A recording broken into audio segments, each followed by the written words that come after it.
Oh, hello there. So I'm finally getting around to some translations of well, first I have the Shin Megami Tensei 5 Vengeance guidebook to go over. There's not a whole lot that I have to go over from this, and I'll explain why, or at least my reasons on why there isn't much to go over on this.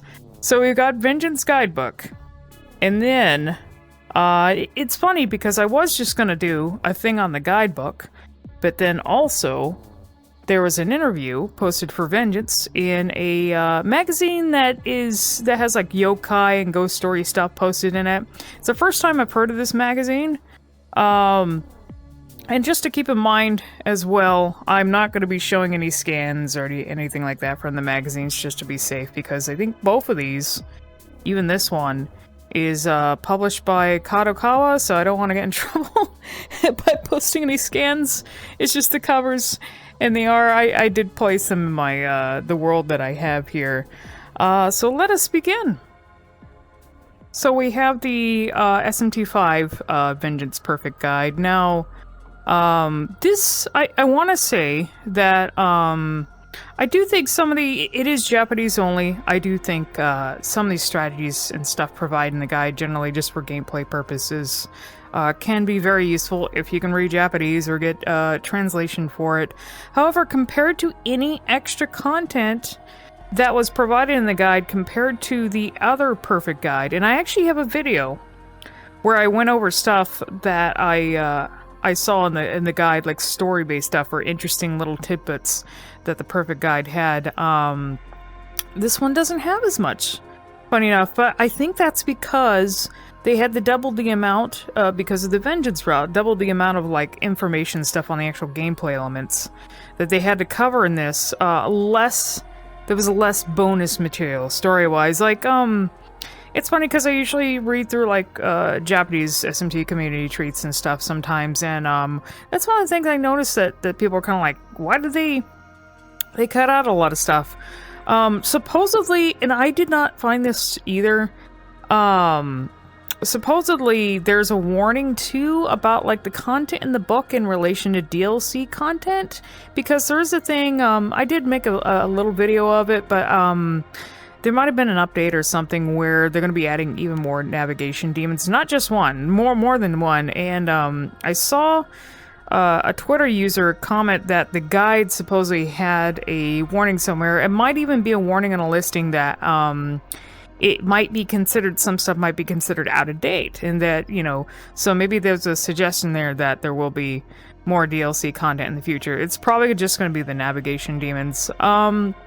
Other things I'll mention is that when it comes to less content covered in the book, like less story stuff, they really didn't cover much on the new Nahobino form or Tsukuyomi. In fact, there's I'll go over in a bit, but there's like a little thing that actually covers Tsukuyomi's background and what he is in the original Perfect Guide. It's not in here. They still kept up a passage about Aogami in the keyword section, but the Tsukuyomi thing's not in there. From what I've seen, they didn't have that cool like alignment chart that was in the other Perfect Guide. So this is like really slim on bonus stuff, if you wanted extra stuff in comparison to the regular SMT5 guide. Good, useful for strategy-based stuff perhaps, but if you're looking for like extra story or content or concept art or anything like that, this does not have it. So let's go over what it does have. Okay, so I did, when I mentioned I was going over the Vengeance guide, there's some things people were asking of me to check out. So there is very little that I had to, I made notes here about the Vengeance guide and like what little stuff I found that would be considered extra or interesting. People were wondering what the actual routes or endings were called. They're not called, even in the base game, they might be coded to seem like they're law, neutral, or chaos, but they do have specific names. In Vengeance, the two routes are called the Peace Route and End Route, based on the guidebook. Peace Route for Tau, and route for Yoko. And it is funny though, because even despite that, they're still color-coded to be law and chaos. It's blue and red. As for if you didn't know already, and I probably didn't mention this in the video for the perfect guide for 5, the routes for the original game, the 3 routes, there's the maintain route, which would probably be considered the law route. The transformation or reform route, which is the myriad of gods ending. Some people consider that the chaos ending. They're all color coded, like I said. So even despite having different names, they might still be considered certain alignment endings. I think you have like human and true human route for what would be considered like neutral in the creation route. Let's see. So yeah, they're also described as, so maintain route is described as uphold God's order. The transformation or reform route with the myriad of gods is also called the create a new world to save Tokyo route. And then the true human route or the neutral one is considered a world of only humans. So the guide, despite... You would think that certain spoilers in a guide would be okay. This is the funny thing, and I don't know if this was the issue with the original guide for V, but the one who fuses, the name of the one who fuses with the Ninja Nahobino form, we know who it is if you've already beaten the game, but it is funny because a lot on Tsukuyomi is kept hidden in the guidebook. For some reason. It's strange. Because the original guidebook actually gives you his background. It shows you a picture in the keyword section of who his Nahobino partner is. And it even tells you that he is a proto-fiend. And something more specifically that I'm kind of like, that I question. I probably brought that up in the guidebook video as well. For some reason, the Vengeance Guide is being secretive about it. I don't understand that. And then, Tiamat's name, of course, is hidden. I think there are certain things, like certain bosses, that are hidden in the guidebook. So I guess, in case you happen to be flipping in the back of the book and going over, like, different demons and stuff, you don't accidentally come across the names of those bosses. So I can understand that. Hiding the Tsukuyomi stuff, though, it's like, come on. If you played 5, you'd probably already know, but maybe the book was catered towards new players. I'm not entirely sure. I want to mention also in the keyword section, I did bring this up in the other video where I go over the perfect guide, but there was a little thing about Aogami, and it mentions, I think it's the same passage. So the one in the Vengeance Guidebook is probably the same as the regular one, but it says his real name is Susano. It's one of the lines from the passage. It says he was created to inherit the power of Tsukuyomi, the Japanese heavenly god. And before Vengeance came out, I brought up this point because I was like, well, it probably has something to do with the whole new Nahobino form, and that possibly being tied to Tsukuyomi, or being a reason why he confused with Tsukuyomi. If I can comment about it, I think I do plan to make a video about Proto-Fiends, because that's a whole nother thing. They unloaded a lot of information about Proto-Fiends in Vengeance, but I think that deserves its own video. But yeah, it is interesting. This is something that they mention. It's funny because I think in the game, Aogami is supposed to, they say he's supposed to inherit the power of the Amatsu Kami, and I think it's implied that with some adjustments, he might even be able to receive the power of Amaterasu. Of course, there's circumstances that caused Amaterasu Proto-Fiend to not exist, but it would seem that they suggested that you are capable of fusing or becoming, or there would have been an Amaterasu Proto-Fiend, possibly. I don't know if they fully delved into the reason why the Aogami unit, I think it's the one you're with, was capable of inheriting the power of the Amatsu Kami, but yeah, here it says he can inherit the power of Tsukuyomi specifically, which is interesting. In the original guidebook, under Tsukuyomi's passage, I think it's in the keyword section, but it states that Tsukuyomi is an Aogami model based on his appearance. Now, this is not in the Vengeance guidebook. Going back on it after I played Vengeance now, it's like, that's a little weird to say it like that, because from what I understood, Aogami was made from Tsukuyomi's body, not the other way around. So I don't know if that's an error or what it is. We do know that they are related, so...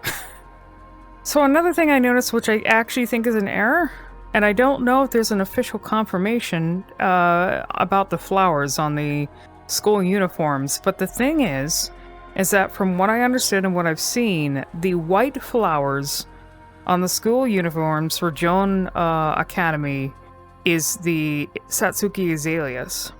And in the Vengeance guidebook, for some reason, they are called white bellflowers. I think it's like the kanji that's used for the Chinese white bellflowers specifically. And I was like, wait, what? Why? What? Is that an error?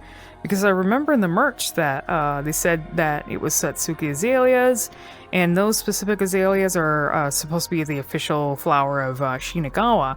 But not only that, azaleas are associated with a Susanoo shrine, called the Nezu shrine, and that is a shrine that has a festival for azaleas. And I think it's around May. I forgot the exact date, but there's a lot of like number 5 association with azaleas in that shrine and the festival and everything, which makes sense for SMT5. Despite that, though, it's probably an error, but despite that, bellflowers are also associated with the number 5, so I don't know like what's going on there. It just seems to me that azaleas felt fitting with the whole Susanoo association. So yeah, I don't know what's going on in the guidebook with the flower thing. Another thing that they actually mentioned is the actual passage or line that was taken from, I guess, poem, if you want to call it a poem, from the Manyoshu, the exact one that is stated in the beginning of the game. Let's see, in the English version, the line is, when I contemplate the brevity of man's life, I am indifferent to worldly things. How many are the days I spend in thought? So they give some, like, a little bit of context to that in the Vengeance guide. I don't recall seeing it in the original guide for SMT5.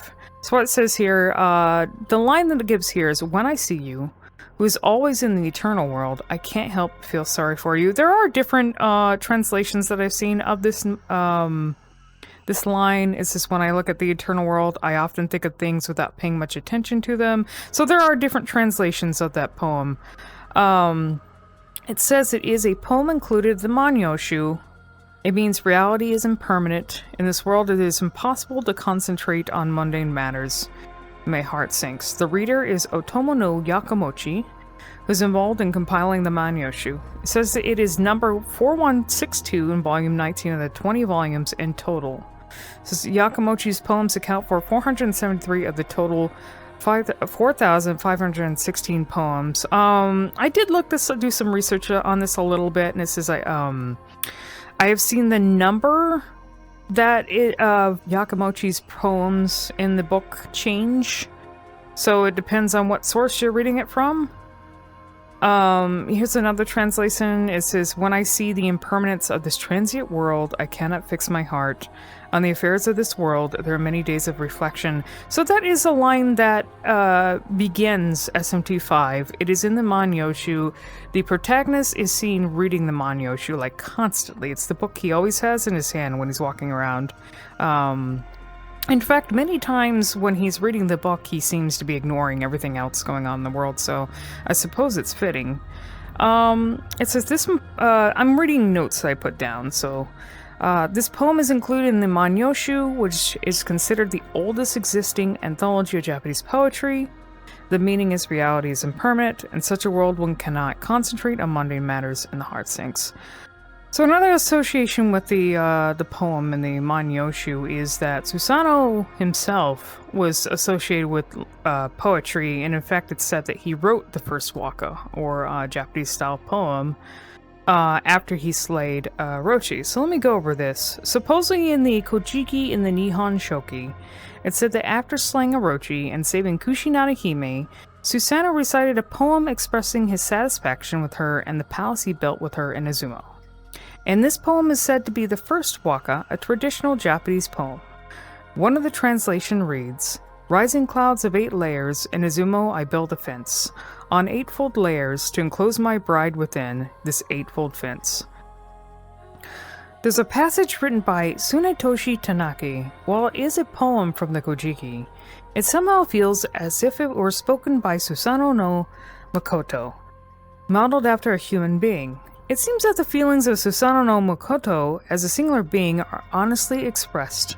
Honestly speaking, I'm not good with classical literature, so this might be a selfish interpretation by a modern poet. Keeping that concern in mind, I would like to point out that when compared with the prose in the Kojiki, this work gives the impression that Susanoo no Makoto, as a being with emotions, reveals his true nature. It is the first poem that appears in the Kojiki, but is already showing what seems to be a human face. So, this comment is just basically saying that, kind of showing that Susanoo, despite being like the god that he is, and of course previously being known for having violent behavior or being associated with calamities, is a very human god. And, he was the one that supposedly wrote the first poem. So he was someone like, who was in tune with stuff like that. And I feel that also that's an association that could be tied to the protagonist as well, as he's seen walking around reading the Manyoshu all the time. Honestly, that's all that I can really comment on with the guide, the Vengeance guide. There really wasn't much that I could find extra, even in comparison to the original guide. But I hope those things are interesting. I found the Manyoshu stuff the most interesting there, and I hope there's some you guys now have clarification on what the ending names are supposed to be called at the different routes. Okay, so we have the Ghost Stories magazine. I actually forgot the name. I forgot the name of the magazine, but it might be best not to mention it. But there is a Ghost Stories yokai type magazine published by Kadokawa that they actually decided to do a interview on Vengeance.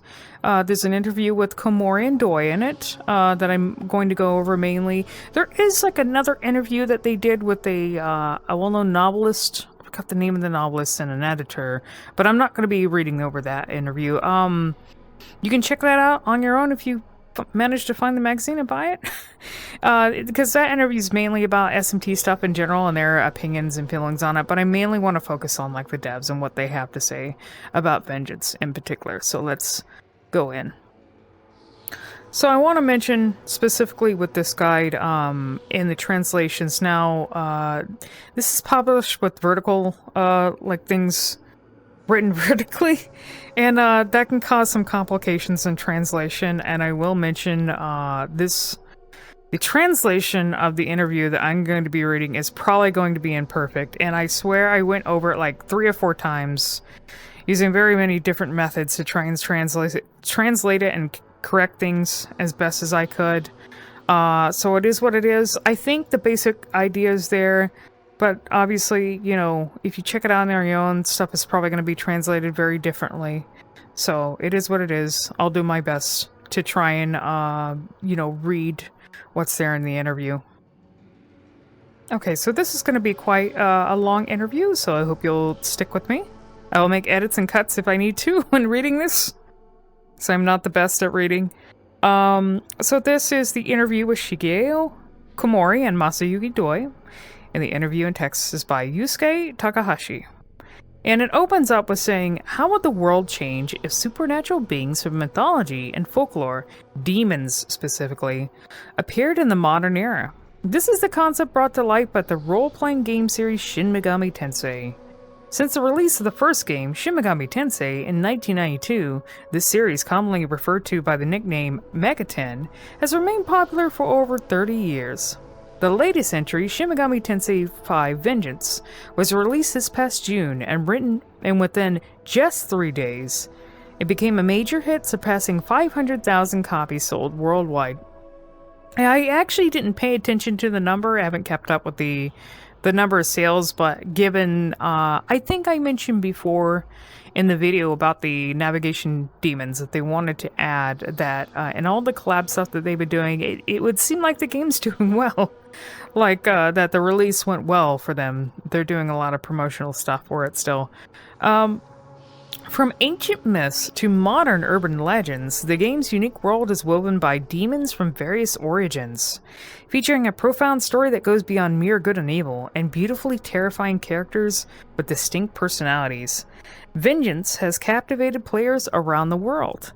In this article, we delve into the source of the appeal of these demons in this hugely popular game. The demons that suddenly appeared in the modern world have slowly but surely begun to transform the state of affairs. Under their influence, daily life in Tokyo has become progressively unstable, with escalating conflicts eventually leading to a new world order. What awaits at the end of this process is a new paradigm. Following the blueprint of the series' origins, Shin Megami Tensei V now introduces new storylines and characters that delve deeper into the series' signature structure. In both Shin Megami Tensei V and Vengeance, who are these gods and demons that defy the established order? And what is this vengeance that destroys the world? We had the chance to speak with Shigeo Komori, the director for the main game, and Masayuki Doi, who was in charge of character design and art direction for Vengeance. They shared some insights about the secrets behind the creation process. The sense of an ending that children at that time felt is deeply rooted in this. Shin Megami Tensei V and Shin Megami Tensei V Vengeance are works that allow you to experience modern gameplay with immersive, rich visual expression. At the same time, they evoke the sense of exploration and chaotic battles of the early Famicom-era Digital Devil Story Megami Tensei games, bringing back fond memories for many. So this is the interviewer opening up things here, and Komori responds, "Thank you very much. I was in elementary school when I played the early Megami Tensei games in real time. I remember feeling amazed when the protagonist would speak with demons and merge with them, but it was also difficult and I wasn't able to complete the game." The interviewer says, "Back then, I think there was a general interest in strange occult topics among children, and that might have fueled the curiosity as well." Komori responds, "Since my days in elementary and middle school, I've enjoyed playing RPGs, especially tabletop games like Dungeons & Dragons and Call of Cthulhu. I even bought complete works of H.P. Lovecraft and read them thoroughly. I really love books of all kinds. I've had some, I am not someone who's heavily played like tabletop games, but I have some experience with them. And even if I didn't really like deep dive into like playing with other people when it comes to those games, I actually enjoyed the books because a lot of times those books would have really interesting artwork and lore just for all the stuff in the world. Like, usually they were just fun to read by themselves. It would have like a bunch of lore, like the world, the characters, enemies, whatever it is, and the concept art was usually good. I recommend, you know what, even if you're not in tabletop RPGs, I might recommend, you know, getting a few of those if you have interest in any of the genres that they cover. Komori says, "At that time, in my 20s, I used to read works by Natsuhiko Kyogoku regularly." So Natsuhiko is a mystery writer who's a member of the Mystery Writers of Japan, and he's had his novels turned into film and anime. Komori says his books were thick, heavy, and it was tough to carry them around, but I kept reading and rereading them many times.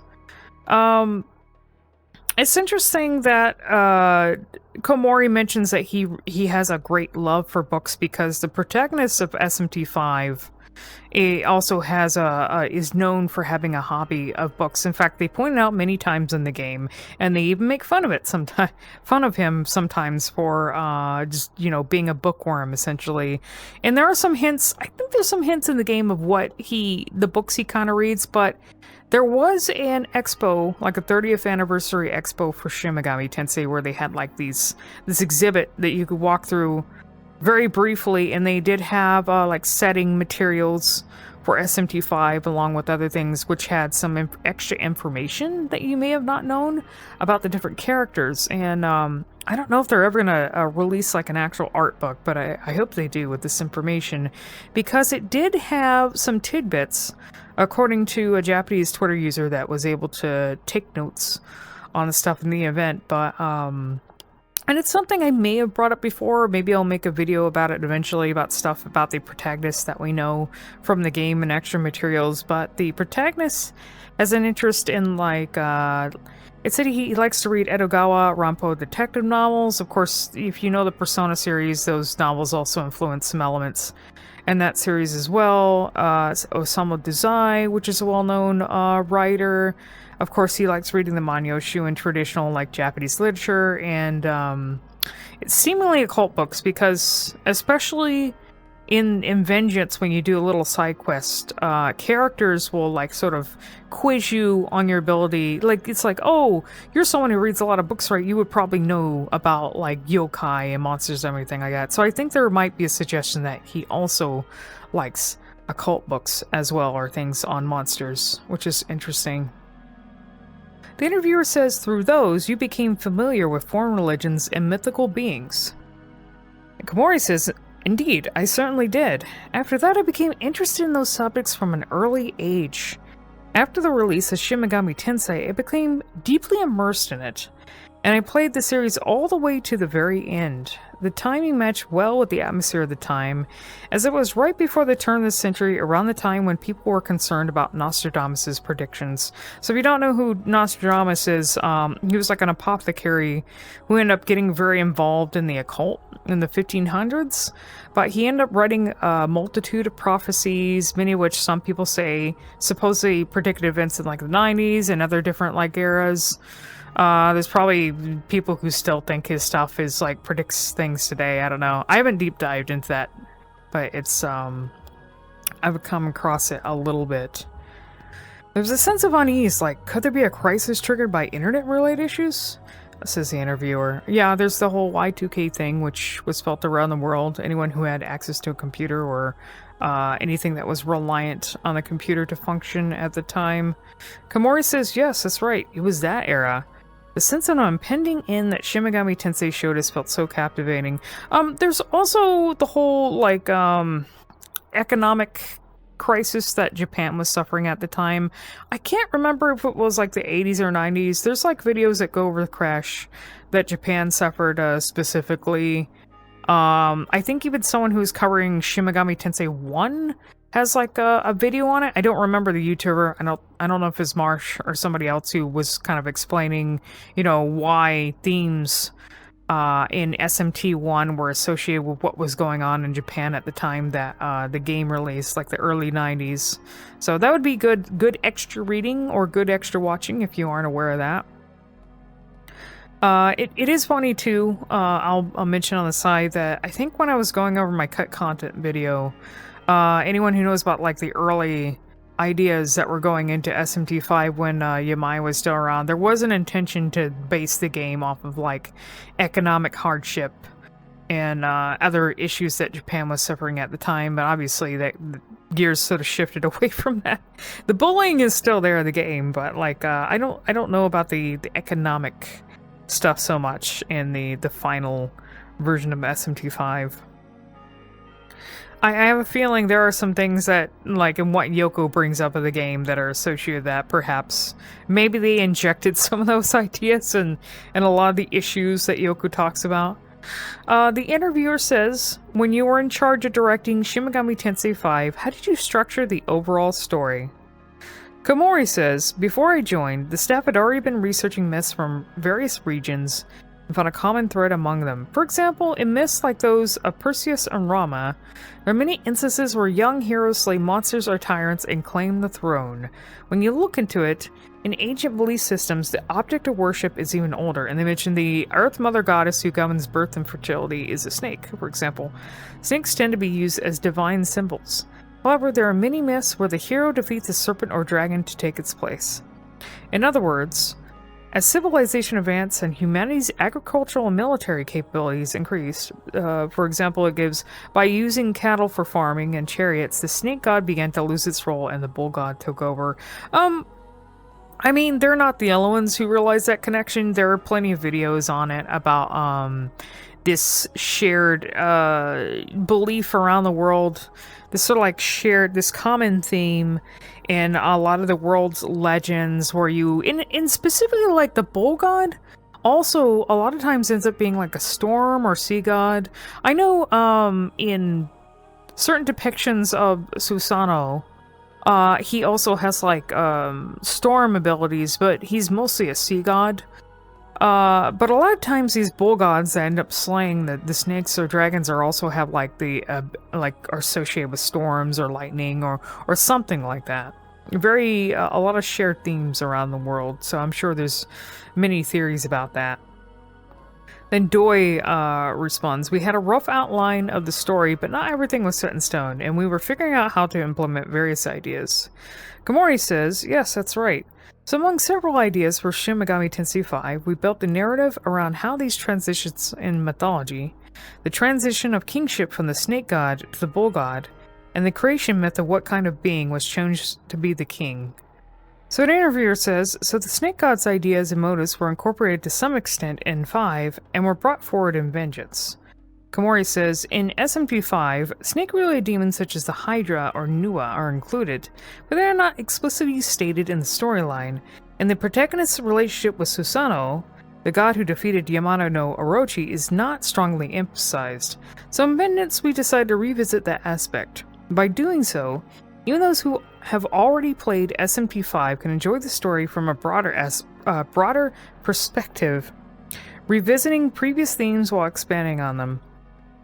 Yeah, they sort of like, I mean, it was there, kind of, you know, even if you recognize the association with Susanoo from the beginning, because it was there in the beginning, like him showing up and saving the protagonist, and then, you know, eventually you go slay the Hydra and the Nua afterwards, but it was like, they didn't really focus on it quite as much, you know.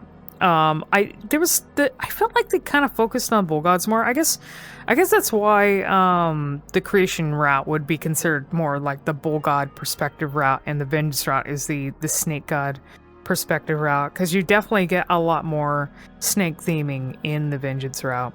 The unique entertainment style that Atlas is known for is represented in 5 and Vengeance, but these days users are very knowledgeable about demons and mythology, so it's difficult to surprise them with something new.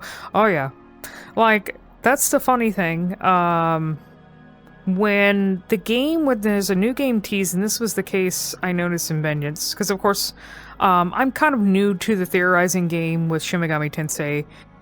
You know, I'm not an old fan at all. I'm still kind of new to some things. It was interesting to see people make theories for SMT5 Vengeance, because a lot of it was based on prior knowledge of like what they knew about myths and gods.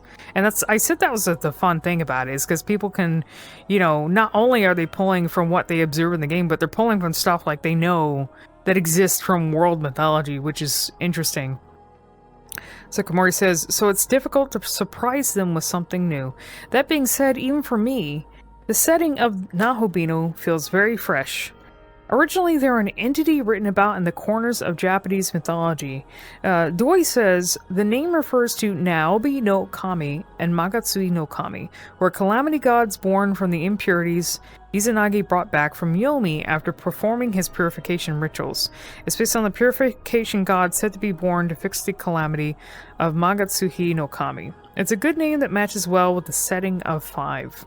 So the interviewer says, so what did you keep in mind when creating the story of Yoko Hiromine, the new character added in Vengeance? Komori says, there are 2 things. First and 5, the story depicts a struggle to establish a new order. But as I mentioned earlier, by looking at that framework from a different perspective, in Vengeance, it also links to mythology.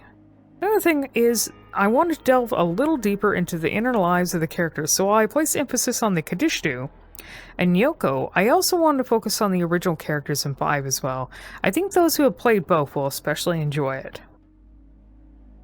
Interviewer says, this was particularly evident in the story's pairing of Yoko Hiromine and Tao Isinokami. Komori says, yes, I think we are able to delve deeper into the righteousness of Tao, who continue to appear in the story from SMT5. There's an interesting thing about the whole dynamic between them, and I'm sure it goes into the myths that both of them are associated with, like the whole goddesses that they become, or what they're associated with when it comes to like bull gods or snake gods, or even like the Amatsukami. But you might say that the great thing about whether you like Yoko or not, and how she's presented in the story, I think Yoko being there was a way to help bring out stuff from Tao. Like, she kind of just, because in the creation route, she just, you know, the thing happens to her when Sisori does her thing at the school. You get in that fight, and of course, Tao gets killed and brought back, but she after that, she's basically just doing her goddess role, and that's it. She's not really a human anymore. She doesn't really latch onto her human self or any like things that she believes in that much. She's just, oh, I'm creation goddess now. I need to lead you to the throne, and that's it. We don't get much depth to her, but thanks to Vengeance route, we do get to see more about like what she stands for, and there's different perspectives she's able to consider thanks to Yoko, like, you know, questioning things.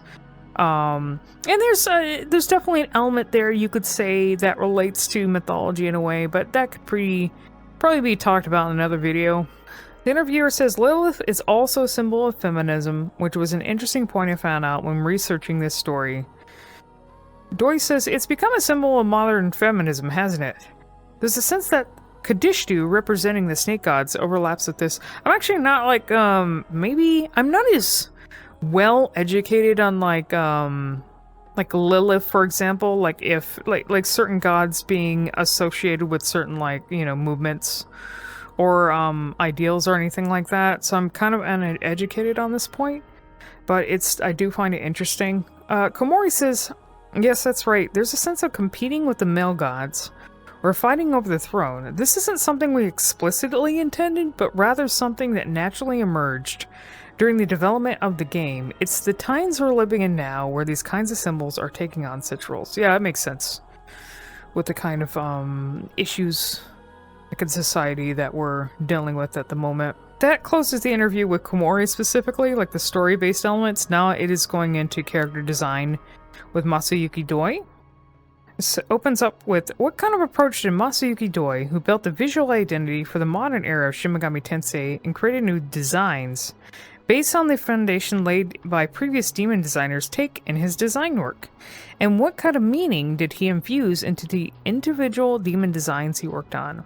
So the interviewer asks, please tell us about your first encounter with the Shin Megami Tensei series. Doi says, it was during my elementary school days, quite close to the time when Komori, the director, also had his first encounter with the series. I played the original Digital Devil story Megami Tensei when I was a kid, and Shin Megami Tensei when I was in high school. Not everyone was playing it, but it was a series I enjoyed.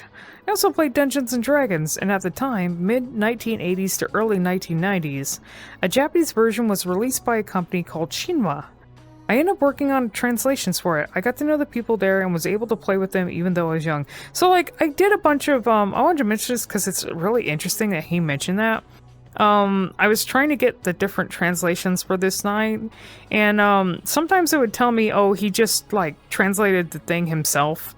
But I think the other translations would come out as him, that he actually worked at that place and helped do translations on, the Japanese version of Dungeons & Dragons that was released there. So if that was the case, and he was actually, like, you know, even at a young age, he was involved or helping out with translations and able to, like, you know, get involved in a company and work with people there, that's really cool.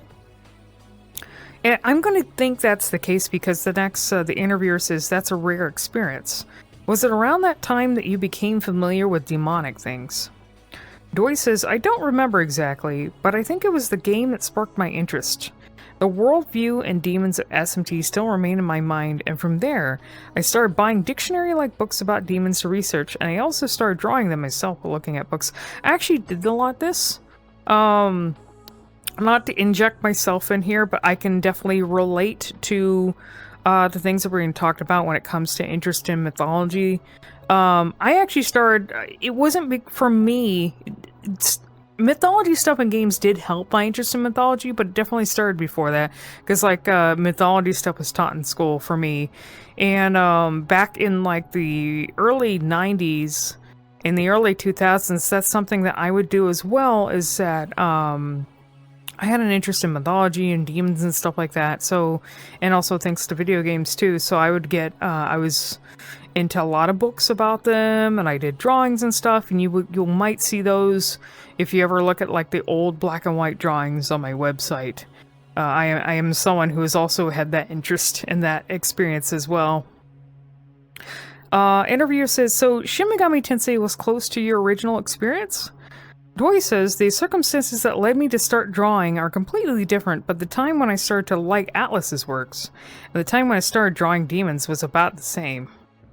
Interviewer says, since joining Atlas, you've been in charge of overseeing the backgrounds that show the worldview of the game to the player.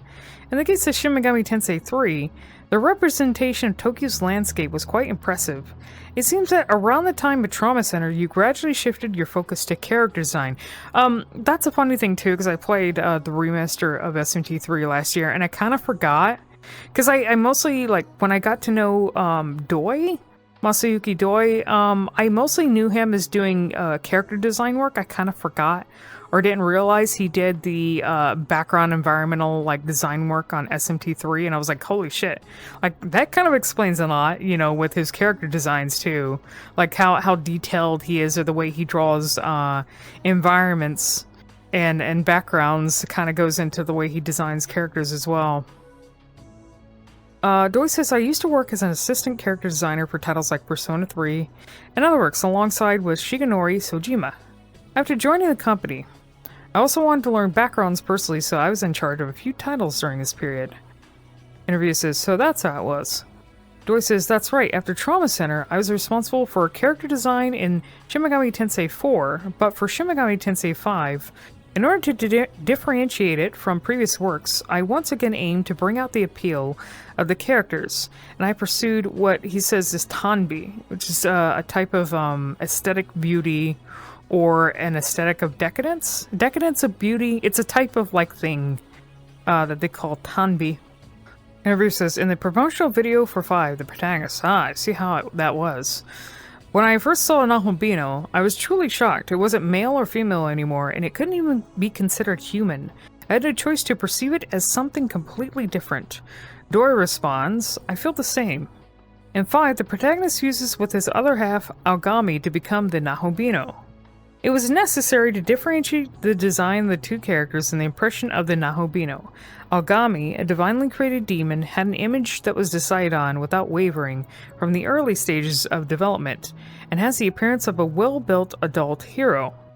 Meanwhile, the design of the boy, his other half, emphasizes a feminine appearance to be the polar opposite of Aogami.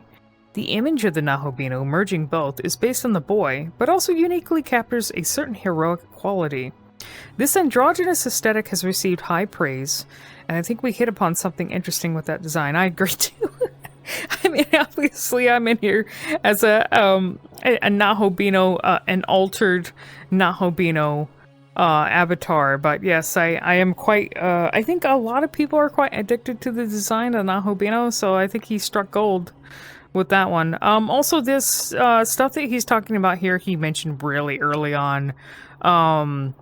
It's like in his character interviews, he did some, like when 5 first came out. I don't know if it was before 5 came out or after, but there are some mini interviews or things he did about the designs of the characters, so they have some interesting tidbits, so he's revisiting those points. Interviewer says, what is the motive of the blue lines and swaying hair? Doi says, there are various theories, but one theory is that Aogami's real name, Susanoo, is a god who represents the sea and has connotations like seawater and waves. And then he asks, so what about the white lines? Doi says this isn't exclusive to Nahobino, but the concept behind the divine beings with such strong characteristics includes swirling patterns on lines that represent flow. These are patterns that have been seen for a long time all around the world. They can also be seen in Jomon pottery in Japan. It is funny because a lot of people sometimes poke fun a little bit at Masayuki Doi because he is known, at least for his demon designs, putting a lot of like swirls in similar details into his designs. This is sort of like the one way you can kind of like tell. I think like even despite that, Kaneko also was very detail oriented in his character designs, I feel. He just used like a different types of lines and shapes. But they both have an interesting artistic touch when it comes to interpreting like how demons should look. Interviewer says, in Vengeance, a new form of Nahobino appeared, and it gives the impression of bones or skeletons. Is that intentional? Doi says, yes, I was definitely conscious of bones, but unfortunately it's something I can't talk about yet. It's unfortunate that he can't talk about it, because despite the game already being out for a while, it would be good to get more information on him and Tsukuyomi. Like, that's one thing I've seen Japanese commenters lament. Even up to this point, like, oh, they're still trying to keep stuff about the new Nahobino form and Tsukuyomi hidden. Even, like, in promotional stuff, they're still trying to keep it hidden for some reason. So, I don't know if that's, like, what's going on there, or if they, like, are intending to release an art book eventually with that, like, all that information, but that would be nice if that was the case. Interviewer says, so, from what I've heard about the original Nahobino design, it seems like what players are feeling is not far off the mark. Doi says, I'll talk about this at another opportunity. It would be good. Interviewer says, how about the new design elements added in Vengeance? Things like holes in the skin, flesh that looks like tumors, or the stronger impression of disease and death. Doi says, it has been received exactly as we intended. Overall, we have incorporated motives that evoke fear, nausea, and disgust. The idea is to emphasize aestheticism by combining beauty and ugliness. Director Komori also requested that we incorporate more and more non-human elements. At the same time, he also told us it has to be cute, which is a bit confusing, and he laughs. The interviewer asks, elements of restraint-like clothing or bondage-inspired tightness create a unique style. And Doi responds, rather than tight clothing, it's more like the naked body itself. However, Nama is SM-like, so BDSM-like, so I feel like the meaning was connected well. While designing, I definitely considered various things, including stylish elements, and I do look at a wide variety of references, but the final result expressed in the artwork is often quite simple. Interviewer says, in the Shin Megami Tensei series, fans often interpret the designs in ways that reveal deeper meanings. Like I brought up before, with the theory stuff that a lot of people do where they're looking into the mythology itself to try and figure out what's going on. I think that also happens with the character and demon designs as well. People like deep dive. I've done it. I've certainly done it in some of my theory videos about the designs of the characters and try and like figure out how it's associated with their mythology. So that's something that the fans definitely do. Doi says, I wasn't aware of it at this time, but it's amazing when people come up with interpretations that maybe go, I see. Usually in other companies' games, the female characters that represent new works are more straightforward and flattering, but this is MegaTen. From experience, I think that being too flattering is wrong and can be an element that people dislike. Interviewer says, but it is necessary. That's true, isn't it? Considering the popularity of demons like Moshivu and Alice, it's a tough decision. Doi says, it may be difficult to balance cuteness with scary elements, but both are necessary to some degree. However, maintaining a high level of balance is challenging. As for the Qadistu, I feel like that went quite well. And the interviewer asks, what kind of women are they? I took it to mean how they were oppressed, humiliated, and defiled. But, that's strangely kind of weird here. I had trouble trying to get the proper translation of this line, so forgive me. By the way, the Qadistu was a subject I had been working on for a while, and it first came up in episode 5. I don't know what he meant by episode 5. Does he mean Shin Megami Tensei 5 or some other thing he's working on? Because this is this interviewer is interviewing in a Ghost and Yokai magazine, so maybe this person was, working on stuff themselves related to different mythologies. And he says, I was thinking about it in a way that unravels the Kabbalah. Doi says, to be honest, I'm not fully familiar with the original text of the Kabbalah. But even before I started working on demon designs, I was already researching dictionaries and discussions on the web, and I was buying and reading books on gods and demons published from the original sources. There was a period where I did that, so I think it all connects to the ideas I had stored up. For those who are dedicated fans of the series, meanings behind the designs should be easier to grasp. The interviewer says, in terms of the storylines of new characters like Yoko, how did you guide the designs? Doi says, with Yoko, the character was already in the planning stages for 5, but I felt that she was perfect for Vengeance, so she was used again. Originally, Tao was designed as a character meant to counter a different heroine. For those who are dedicated fans of the series, the meaning behind the design should be one of the more obvious elements.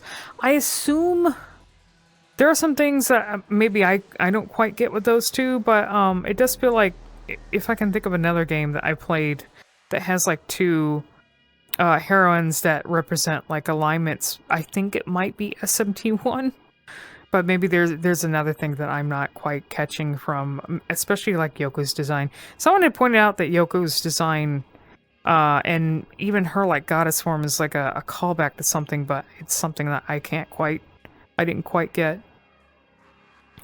The interviewer says it might be a spoiler, but the new designs for Anansi and Onyankopon were interesting. The comparison of their designs as parent and child, or the contrast between their forms, was funny. Doi says, during the development of the game, the planning team made a list of candidates for new demon designs, and I looked at that while assessing the visual impact and production schedule, and selected which ones to design. By the time of the list, the design line was specified for Anansi as being cool and Onyankopon as being a mascot, so I basically designed them according to that. After the game was released, I also started to think about the design of Vengeance. I've been playing through the game from the beginning and recently came across the scene between Anansi and Onyankopon, and the differences in their designs really brought their relationship to life. The deceptive relationship between the two characters is also really fun to watch. And the interviewer says, I once saw a video of an African storyteller telling the story of Anansi. He told the story of Anansi deceiving people in a humorous way, such as using onomatopoeia to sound like rain. I feel like the kind of atmosphere is exuded in the story of the two in Vengeance. He says, I feel like that kind of atmosphere was exuded in the story of the two in Vengeance. By the way, Mr. Doi, how do you proceed with your design work? Do you start after the character's position in the scenario is decided, or do you get involved from an earlier stage? And he responds, I tend to participate from the early stages of development. It starts when the director puts together the concept and theme of the work. From there, I consult with him and propose the image I have in mind. Once the diagram and positioning have been decided, the most common approach is to show the idea in a drawing and then share it with the whole team once it is finalized. And then he asks, in video work, storyboards are sometimes drawn to show the overall direction of the visuals. Do you also draw such pictures, Doi? Doi responds, right now, my main focus is on creating characters and demon designs. The overall production has a natural flow where skilled staff members at the company pick up the vision and incorporate it into the artwork. However, for SMT5, I was also involved in providing direction and feedback on the visual aspects. This included determining whether ideas for the visual design were good or not. I was also responsible for judging the completeness of the work. And the interviewer says, so not only the characters, but also the other aspects that the player can see are judged quite a bit. So that is the end of the interview with Masayuki Doi and Shigeru Komori. Now, I did say that there's an extra interview focusing on SMT in general with a novelist and editor. I think I have translation. I would have to go over the translations of those again. I don't know if I'm going to make a video of it. Like I said, I encourage you to maybe seek it out and see if you can get translations on it. I think it's very insightful, though, the interview with the novelist, though. But it's just basically asking what their feelings and opinions are of the series and it moving forward. I can't remember if Komori or Doi are a part of that interview or if they commented on it, but anyways, this particular interview on Vengeance is quite insightful. It's unfortunate that there's still a lot of details that they cannot talk about due to spoilers. And, especially in, Japan, if you already know about that culture, spoilers are, big no-no. You gotta be really careful with the spoilers when talking about, like, fan stuff there, or games, or whatever it is, fictional media. So, unfortunately, they're still pretty close-lipped on a lot of details, even up to now. So, I don't know, maybe we'll get... I'm kind of, like, thinking, it will probably take until next year until we get any more details about Vengeance. I mean, it would be nice. I still feel like I liked Vengeance, but I still feel like I just want more because there's still a lot left to interpretation. In fact, now that I think about it, You know what? There is a lot of interesting stuff that's brought up in that interview with the novelist, though. This comments on like future decisions or what the team for Shin Megami Tensei wants to do going forward. So I might actually have to go over that because there was some interesting things that they mentioned that I liked, and maybe like what certain mythologies that they might consider pulling from for a future game in the series, which sounded interesting. I hope this was helpful, and I didn't ramble too much. I did the best I can trying to read all this and, you know, give my thoughts on it, but I hope it was insightful for you as well. And I don't know, with the guidebook, you know, it might be cool to just have it just for collector's purposes. There is a physical copy you can get through, like, you know, it's Japanese only, but you can get it if you live in the West, you can get it through PlayAsia or something if you want it for collector's purposes. But compared to the original guide, it doesn't have as much cool stuff in it, in my opinion. But still cool to find out little tidbits what exists of it. And hopefully, you know, they will release more material on the game in the future so that we can learn more. That would be nice. But thank you for tuning into the video. And I don't know. I'm still having to brainstorm what to do with 5 for Vengeance covering topics. There's a lot, but it's like kind of overwhelming. Like I said, I want to do Proto-Fiends. But I'm gonna have to, I don't know how to, like, I'm just trying to figure out, okay, where am I gonna start with that? How much am I gonna go over? It's gonna be a lot. By the way, just a quick little thing here before I end the video. This little friend is in the map now. If you happen to be on VRC and visit the map, we appreciate Tsukuyomi here. So I did do a recreation of a Tsukuyomi plush, not a recreation, a mock-up of a Tsukuyomi plush based on the Stubbins Aogami one. So if you're interested in this one, and you wanna, he doesn't have physics, so you can't throw him around, but you can spend time with him and give him the love and attention he actually fucking deserves. So I'll see you guys later. Bye.